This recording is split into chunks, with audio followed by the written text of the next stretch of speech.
Welcome to another episode of Keep It Fictional. I'm your host today, Fiona, and I am here with my book friends. Now, I am very excited about today's topic, but I know other book friends are not so much. So I would like to say thank you to them for indulging me in this type of book that I really love and is maybe a bit of a struggle for them. So today we're going to be talking about books that span multiple decades. Now, within that category are the books that I really love, which are family sagas. I love a book that has multiple perspectives, takes place over multiple time periods, and love it even more if they are connected by family. Of course, we've left it open to time hopping or non-family sagas as well. But I will be talking about family saga today, and I think a few other of our book friends will as well. So let's go over to them and see what they have all chosen. So this week, with the idea of a time hopping or generation spanning or perspective moving narrative, I decided that I wanted to go with Cloud Atlas by David Mitchell. So I read it in ebook format. Unfortunately, I've already had to return it, so I can't show it to you. But this was an interesting one. Like many of the books that I choose to read, it's one where I've seen the movie. And the movie kind of disappointed me. So I was really hoping that the book was going to make up for some of these, for some of the issues that I had with the movie, because I thought it was such a cool story. So there's some really cool elements of Cloud Atlas, the story. Conceptually, I love a lot of the idea of these interconnected narratives, which I'm going to talk about in a little bit. It's filled with a lot of different stories that all complement each other with sort of rich differences, compelling similarities. They lead to an anti-capitalist conclusion. Like that's a chef kiss for me. I'm a sucker for stories about storytelling. And for what I would call in maybe movies or podcasts, this idea of found footage. Cloud Atlas really delivers that. Each of these written narratives are something that tangibly exist in the world of Cloud Atlas. It includes travel diaries, pulp detective novels, letters to secret lovers, death row interviews, and they take place everywhere from the South Pacific in the 1800s to post-apocalyptic Hawaii. These narrators aren't just, they're connected. And they're not just people that are completely living separate lives. They all influence each other. So we have a whole bunch of different narratives that are going on in this. The first one is called The Pacific Journal of Adam Ewing. And this follows an American man who has gone to the South Pacific and witnessed some terrible acts of brutality against both the indigenous and the enslaved peoples there, and is now headed home on a ship. And on this ship, he falls mysteriously ill.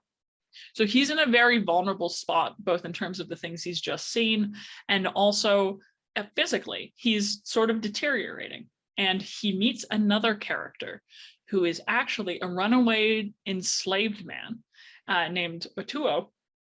And they sort of develop an interesting relationship because as a runaway, as a stowaway, there is an element of dependency that he has to have on Ewing, but Ewing needs him equally because he is struggling so much physically. And the narrative kind of explores that relationship. It explores a lot of different politics at the time, and it explores the nature of who you should trust. The second narrative is letters from, I'm going to call it Zedelheim or Zedelheim. I don't think that's actually how it's said, but I believe it's in the Netherlands, and it's with Robert Frobisher. So Robert Frobisher is a estranged. He's a man estranged from his family. He is a aspiring musician and has run into a bit of hard times. And so he's looking for a way to both further his career and get a roof over his head, because he has a penchant for getting into trouble. And there's only so much his pride can take in terms of asking his parents for money or protection when they're already kind of ashamed of their son. He finds a musician who, due to later onset disabilities in his life, is now unable to produce music in the same way that he used to. And so Frobisher offers his services to this man and says, hey, I can take the ideas from your head and try to sort of bring them to life. I can play them out for you, and then we can annotate them, and then your legacy can live on. And both Frobisher and the other character, the musician, are very, very rough around the edges, I would say. And so they kind of make an interesting pair in terms of the arguments that they get into, as well as the ways in which they think about music. The name Cloud Atlas actually comes from Robert Frobisher's narrative. It is the name of the song that he eventually comes up with. It's actually told through letters to a man who is his lover. That would be Sixsmith, who appears later in the narrative as well. Sixsmith is one of the only characters to physically appear in multiple narratives. And yeah, so the letters are a very interesting, very personal exploration of what Frobisher is going through in his life, because he is writing to someone who is quite close to him as these things are going along, and so has a incredibly different style of writing than the Pacific Journal of Adam Ewing. The next one is the Half-Lives, the First Louisa Ray Mystery, which is a fun pulp detective novel set in the 1970s, and it's Louisa Ray. So she's a detective. She's just got word from a whistleblower that there is a big conspiracy and a big sort of morally questionable things that are going down at a power company. And so she, I think she's actually an investigative journalist, if I recall, and not like a straight detective, but she is going undercover to try and get the scoop on what's happening. She sees some characters show up from other narratives. She's the one who also meets Sixsmith as Frobisher's timeline happens sort of in the earlier part of the 20th century, and then hers happens in the later part. So Sixsmith is an older fellow by now, but he is sort of helping her along as she's going through her investigation. And this one is very fun, very action-packed. I always love a pulp detective novel, and so this one really, I would say this one really follows through on that. The next one is The Ghastly Ordeal of Timothy Cavendish. So Timothy Cavendish is actually the person who was writing the first Louisa Ray mystery.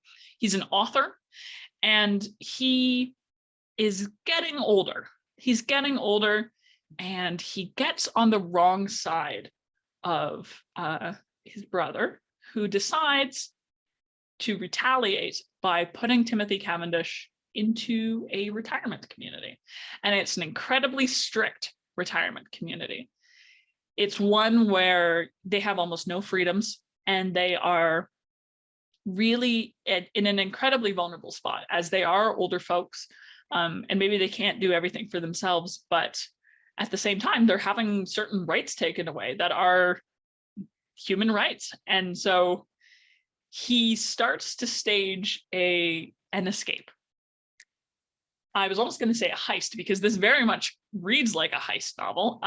It is him and some of the other residents of the retirement home protesting against their treatment and trying to leave when they have been stopped from leaving.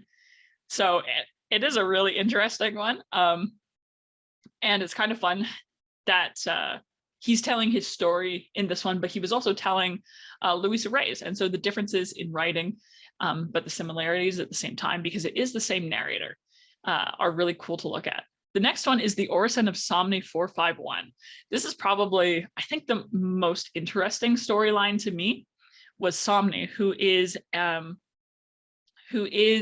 artificially created. She is she was working as sort of a server in a restaurant, I think would be the way to describe it. It takes place in Seoul in Korea. It actually takes place in the Neo-Seoul, because this one is far in the future. It's far in the future in which there's this extreme capitalist ideology that has kind of taken over the world. And so she is seen as more or less a product, something to be used, something to be to serve the consumer is sort of the way that they see it, and something to be disposed of once she's done.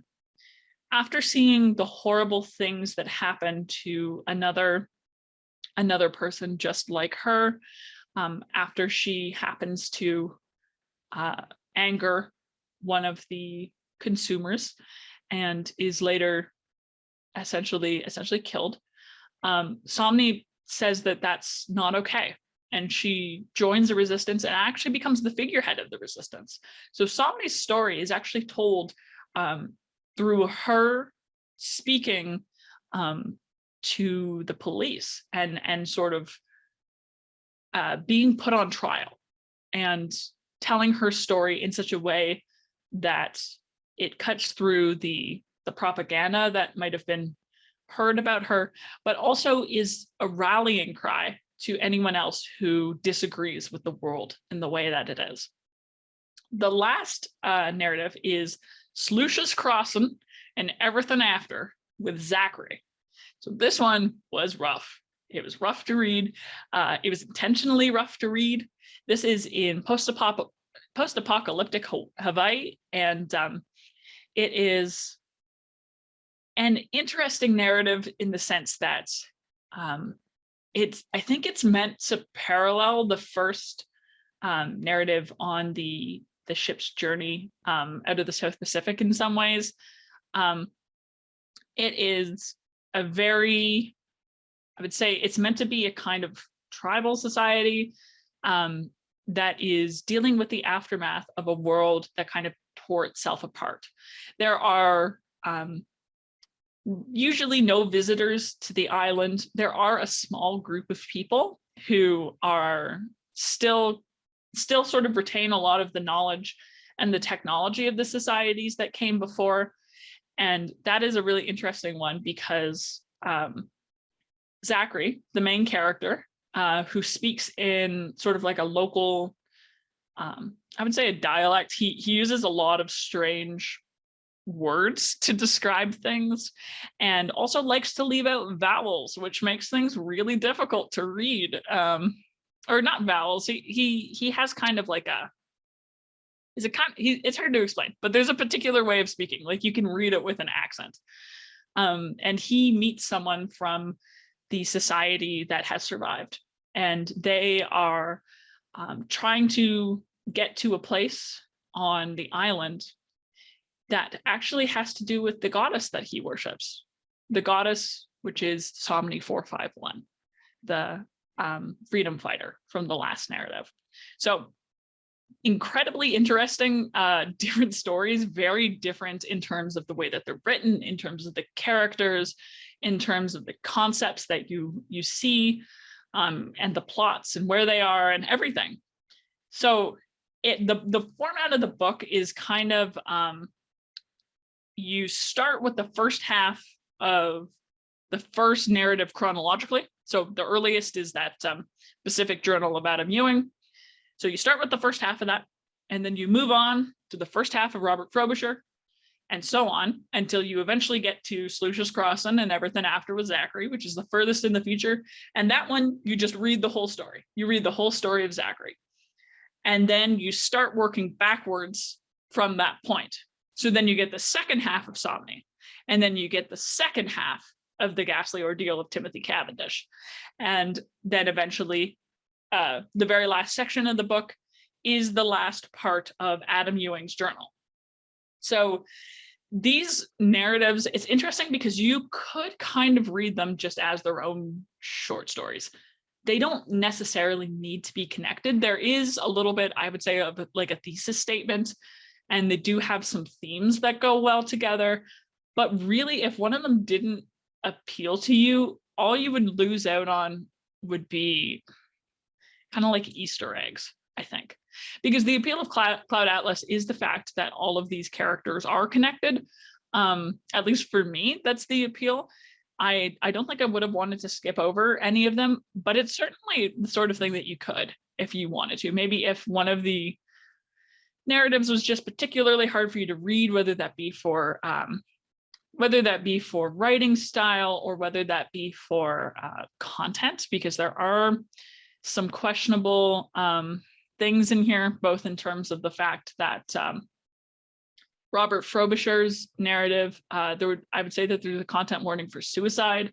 And in the Pacific Journal of Adam Ewing, certainly, and as well, I would kind of argue in Sluicius Crossing with Zachary, both of them have some really questionable ways of portraying Indigenous peoples and ways of working with the way that we talked about those groups in the past, because it's hard in the sense that Adam Ewing's story is kind of actually supposed to be unlearning the racism that he has within him as he's working with Otua and kind of getting to know him more. It's supposed to be sort of an undoing, and then he actually decides to promise himself to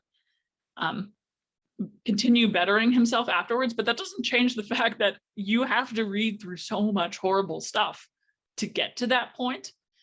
And whether or not the payoff is good enough for that, I think it really depends on the person. I don't think it was for me, but if you are someone who could either skip over that narrative or understand that it's just sort of, I guess, like a bad take on it, then I would definitely encourage that you do that, because there are some really, really cool stories that are here in Cloud Atlas. And the ways that they're all interconnected, I think, were some of the really cool bits for me. So Somni 451, she's a goddess to post-apocalyptic Zachary and his people.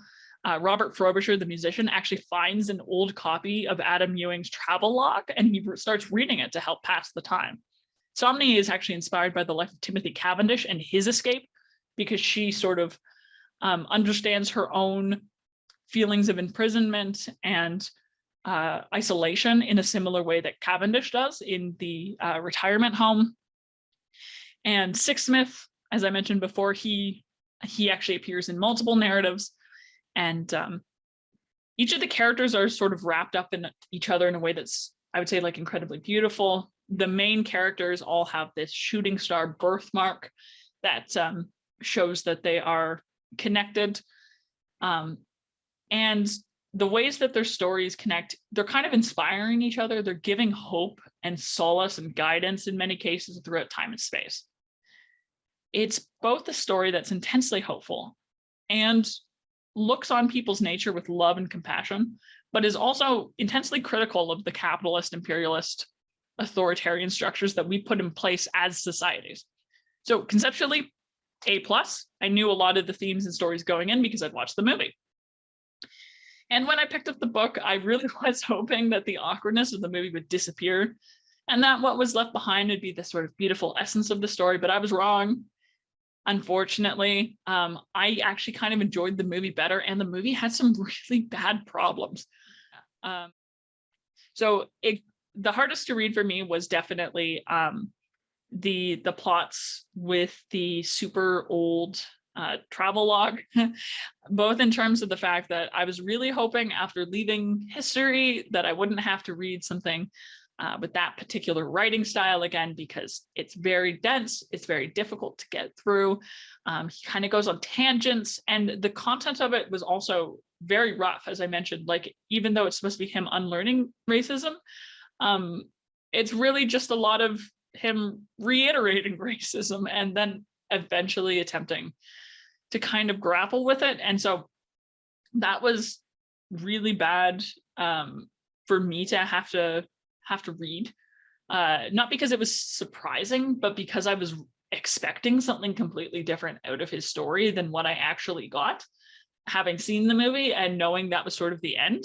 I didn't expect it to dwell on it that much. I expected a lot more of his relationship with the other characters, and you really didn't get that. Like, it was a lot of inaccurate history of the South Pacific, I would say. And the rest of the narratives were also challenging for a variety of reasons. Some being that maybe I didn't connect with the character as much, or again, in some cases, I just wasn't a fan of the writing style. But I do know that the breath of relief that I let out when I hit Robert Frobisher's story right after that first chunk, it was palpable. So by the end, I had read enough plot lines that were interesting that I was kind of prepared for the second half. And I'm glad that I stuck with it, because I'm glad I know how it works. But for me, a lot of the appeal of Cloud Atlas, I would say, still is in those themes, and is in those and is in the ideas of the narrative and the concepts that are behind it, as opposed to the actual writing or having to get through specific sections of it. So I would say that if any of those sound interesting to you, to try picking it up.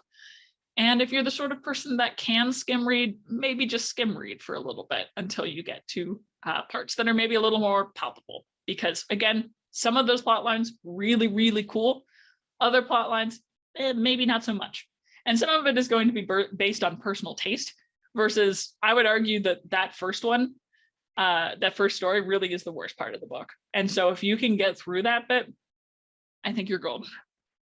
So I would say that I do recommend Cloud Atlas, especially to people who like speculative fiction, sci-fi, people who are interested in a lot of genres, because it really does pick up on a lot of different genre writing, genre themes, and in some ways is kind of a love letter to the concept of jumping around in a time hopping thing. Maybe a little bit different than what Fiona was thinking, because Fiona is a big fan of the family saga, and the people aren't really related in this, although I would argue that the book kind of wants you to think of them as, in some cases, like living on in others, or as a sort of, not a literal, but like a figurative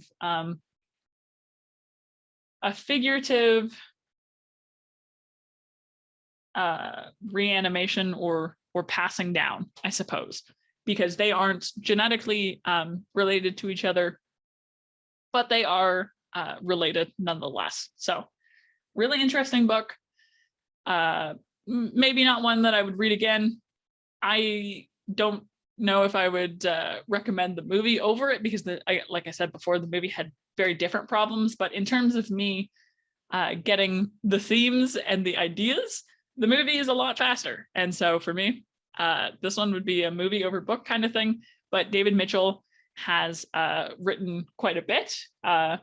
And this is maybe one of his more well-known ones, but if he sounds like the kind of person that comes up with the kind of stories that you would be really interested in, I would encourage you to take a look at the other stuff that he's written. All right. Well, I chose a family history, which is technically the saga of 3 generations of a family, so it totally counts. Is it your traditional family story? Perhaps not. But it is a bit of a rags to riches and then riches to slowly undermining the fabric of society and perhaps inadvertently causing the death of tens of thousands of people. The book that I chose for this particular topic is The Empire of Pain. The Secret History of the Sackler Dynasty by Patrick Radden Keefe, who is a staff writer at The New Yorker. So as the saying goes, the truth will set you free, but first it will make you very, very angry. And I can absolutely guarantee you that this family's particular history and the truth about what they knew or didn't know and what they confirm and what they deny will make you furious. The story starts almost like a fairy tale. It is the 1920s and we have three brothers, Raymond, Mortimer, and the oldest brother, Arthur. It is the midst of the Great Depression. They are the children of Jewish immigrants and suffer under great privation and anti-Semitism. However, the three brothers all rise to become doctors. Most of them are happy in their field, but Arthur, the oldest, sees an opportunity and looks at the field of medicine in a different way. He sees an opportunity to make a little bit more money. Using his insider knowledge of the field, he decides to combine his innate talents for marketing and pharmaceuticals. Arthur eventually creates almost like a playbook of how to sell a particular drug and make it a hit. Essentially, what he does is he bypasses the entire traditional way of selling drugs and talks directly to the doctors.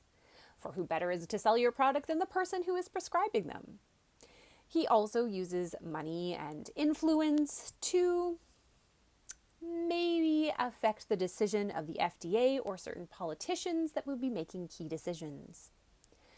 And the other thing that is also very, very important is that you downplay the addictive qualities of any drug that you might have.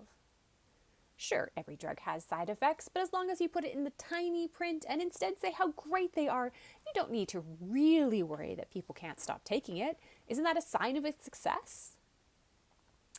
So, as these three brothers begin to really come into their own, what they become very, very proud of is their family name.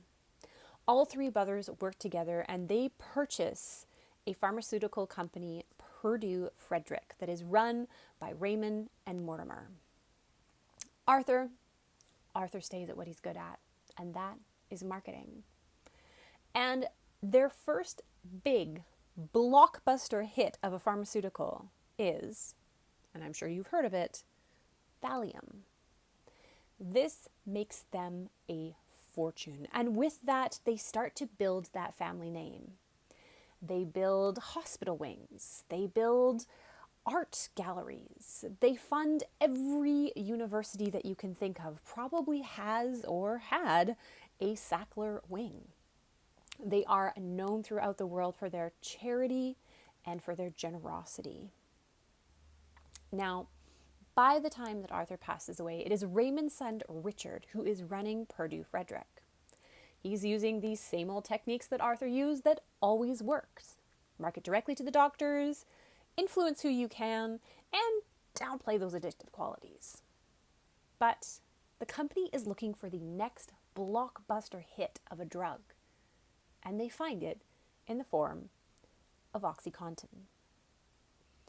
OxyContin, or Oxy, is, at the end of the day, a $35 billion blockbuster hit.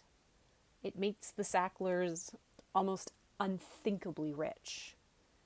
And with one hand, they take a lot of this money and they donate it to different places to raise their name in the esteem of the world.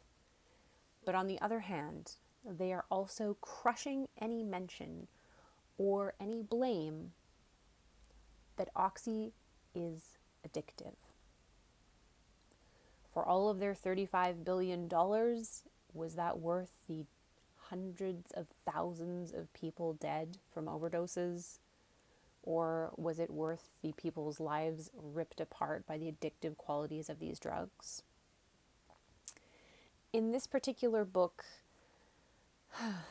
Patrick Radden Keefe dives into what the family knew, what the family didn't know, who is to blame, how could they escape blame, and how they fought to keep their reputation at all cost, even turning a blind eye to the product and to the harm that they had caused in society.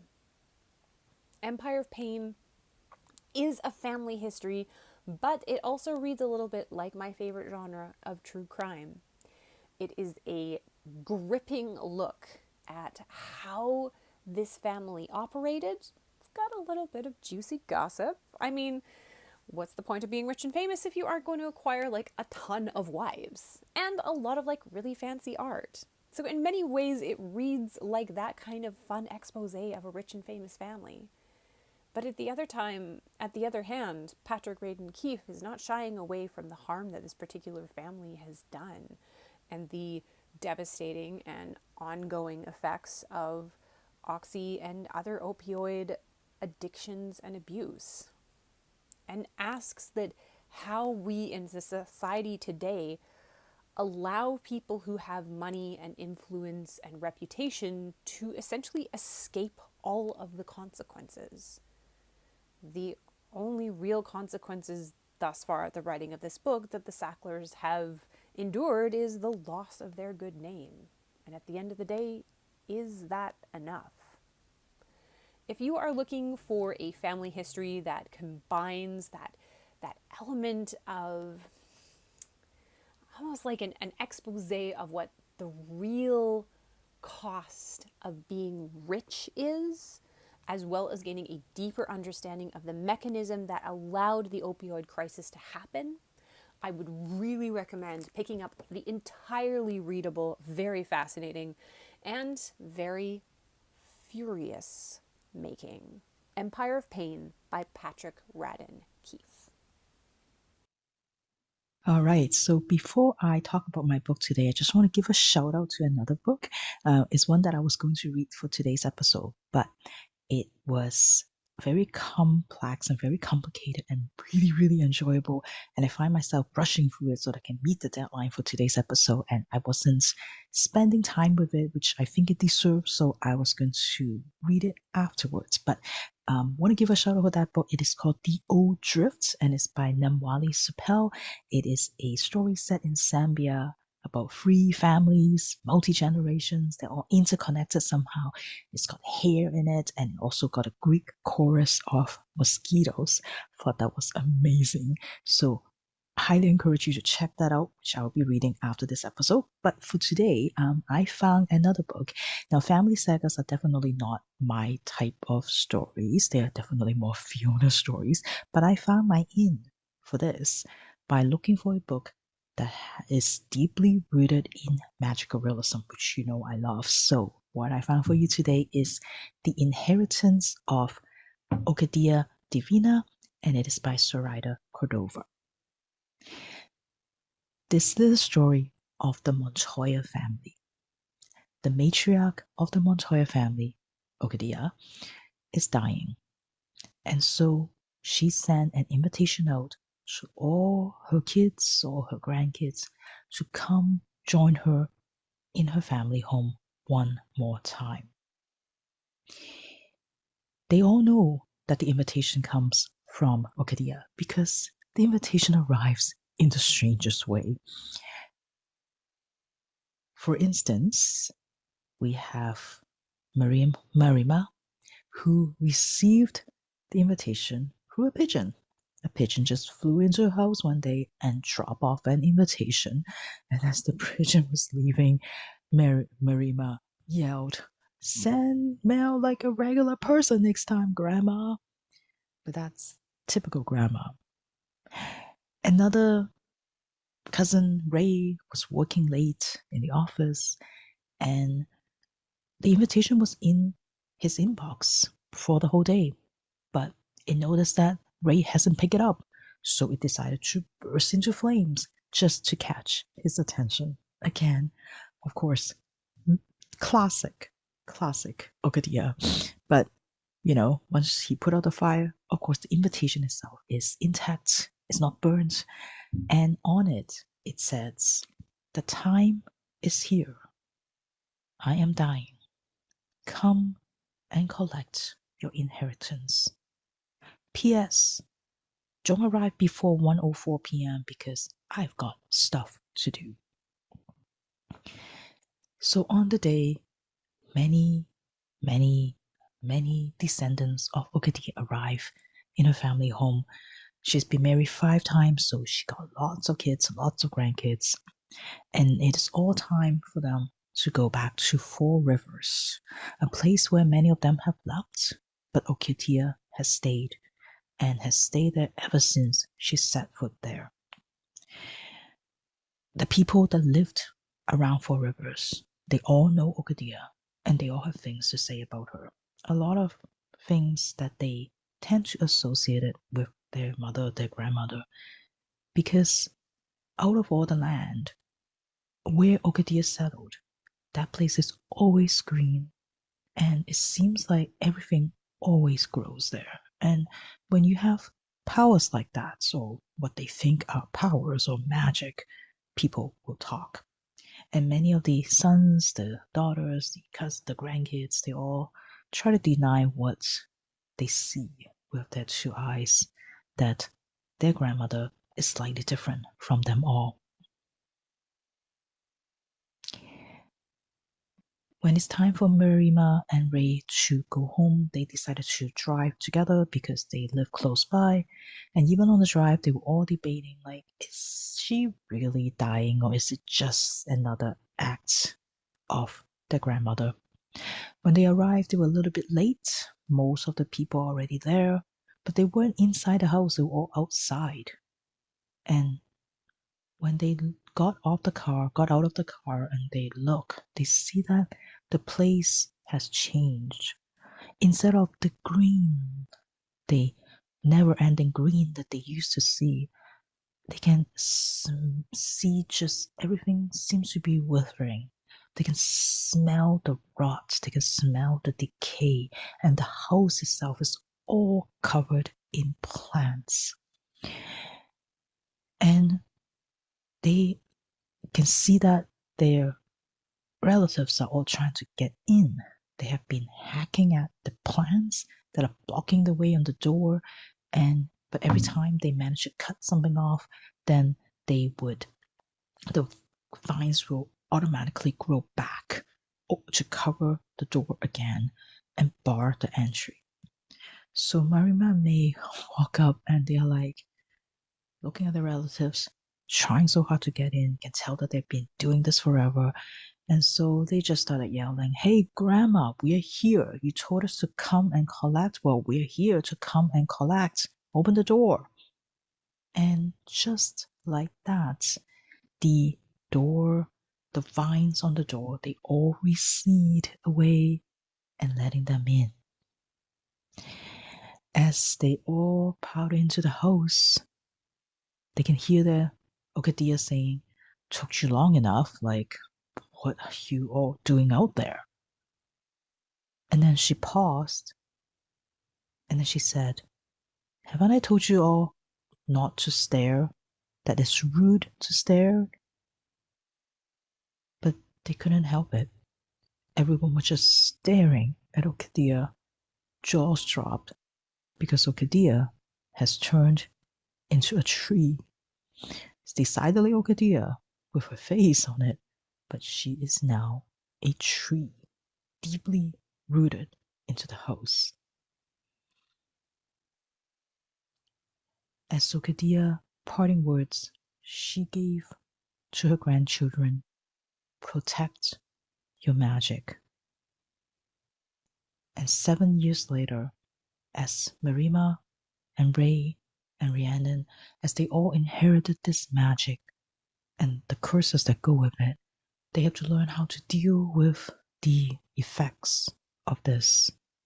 Not really quite sure what it is that they have inherited.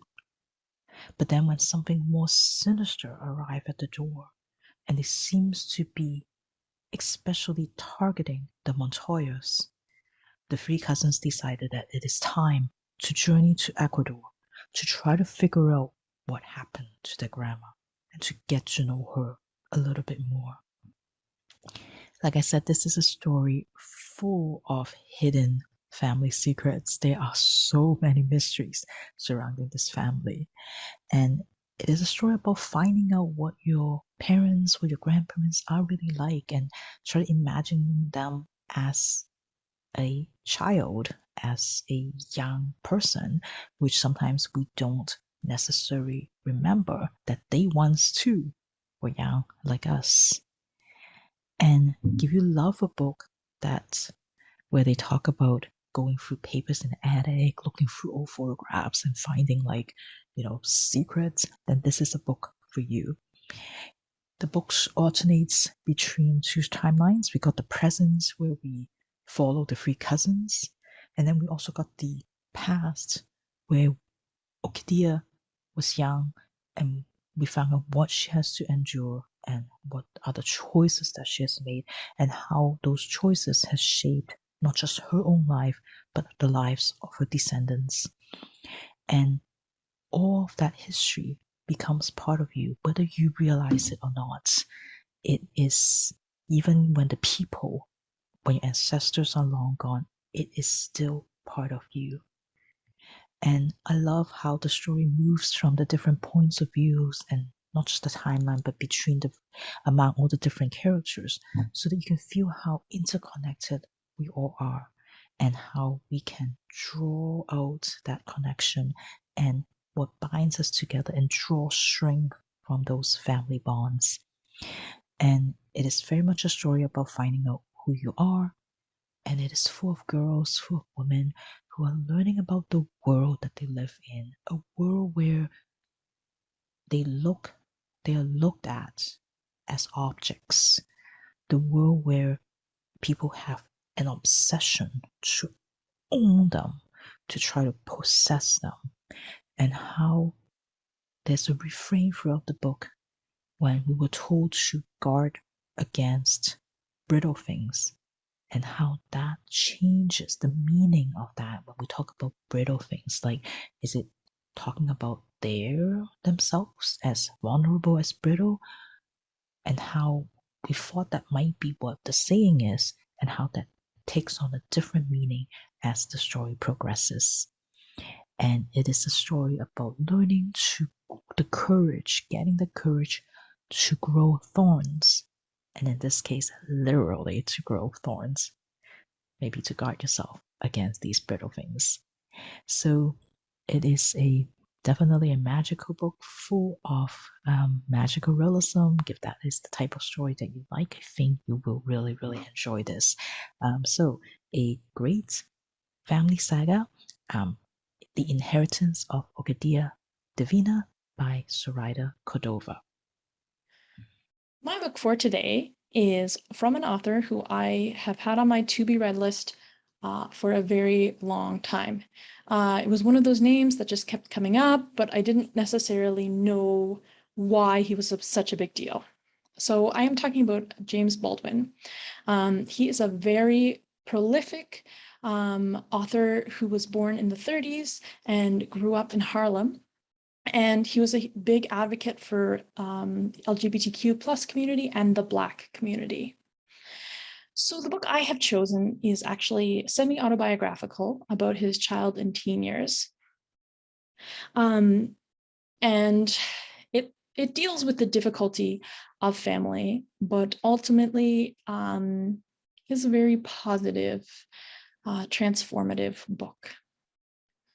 This book follows the life of John Grimes when he's a child and an early teen.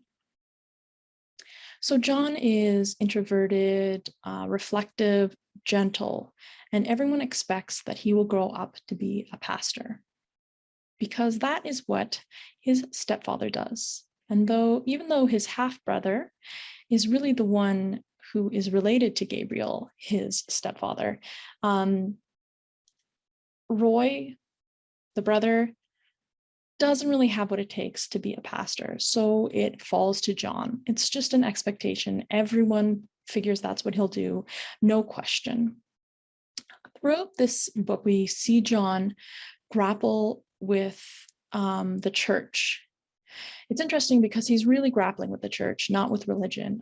That is like a truth to him that's so ingrained in his life, he wouldn't even imagine grappling with that. And yet he does with the Pentecostal church, which really seems to be both a negative and positive force in his own and other people's lives.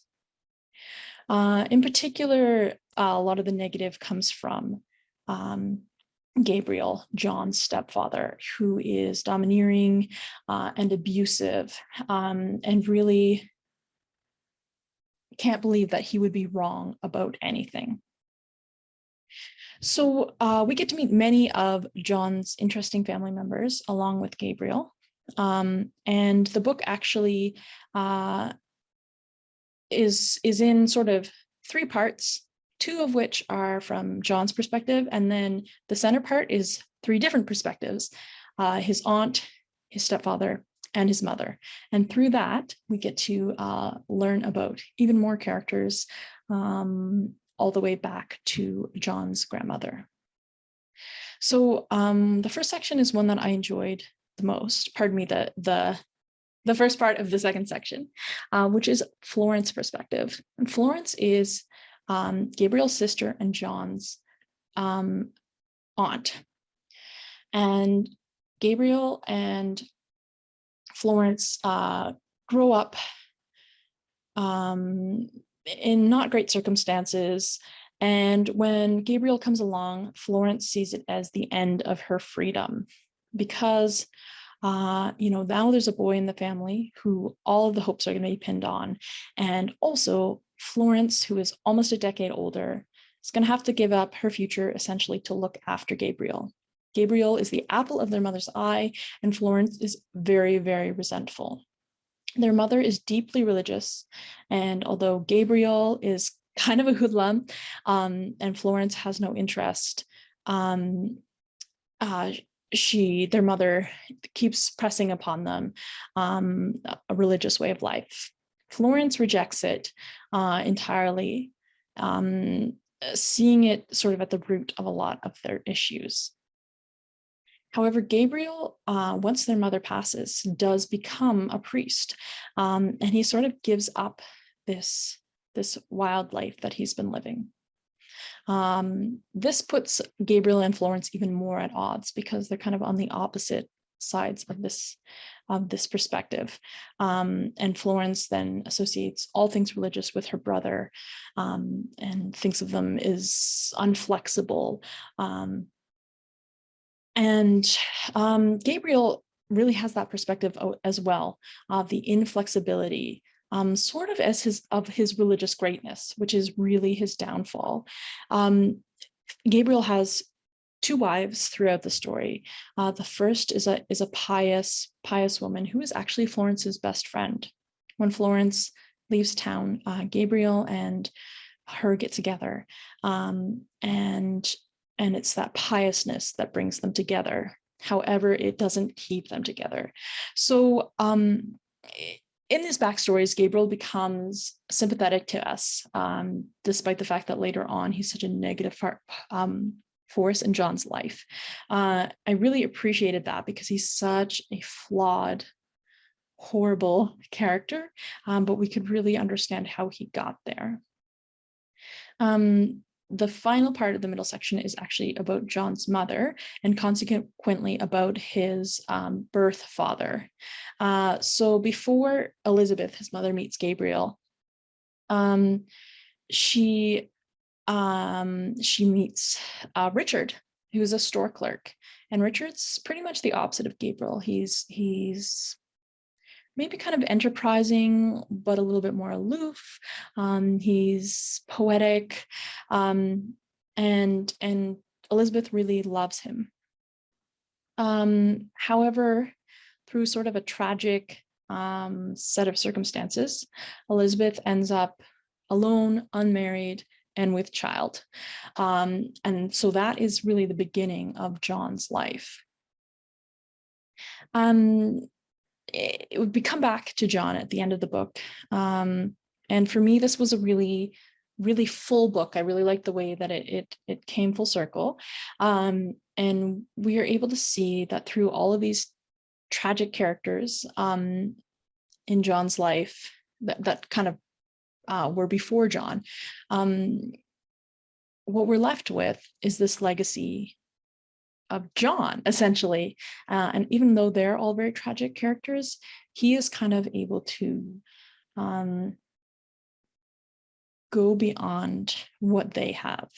And part of that I see is like taking the positive of religion in his life and letting go of the really negative and abusive aspects of it.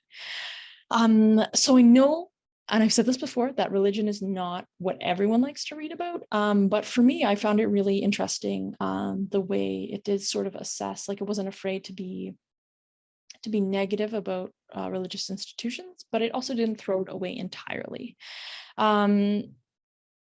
It was great to finally read some Baldwin, and I will definitely be visiting some of his other works. His prose are fantastic, very readable. They very much bring you right into Harlem, the smells and the tastes and you can really feel it. So highly recommend his work.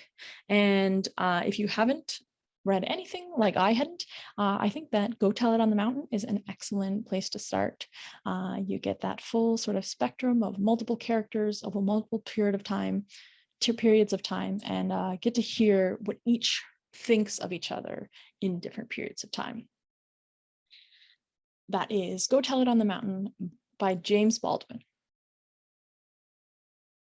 All right, thank you for joining us today as we explore some titles that take place over multiple generations or multiple years. Again, this is something I really love, and it was really great to take some time to hear some recommendations. We will see you all next time. Happy reading!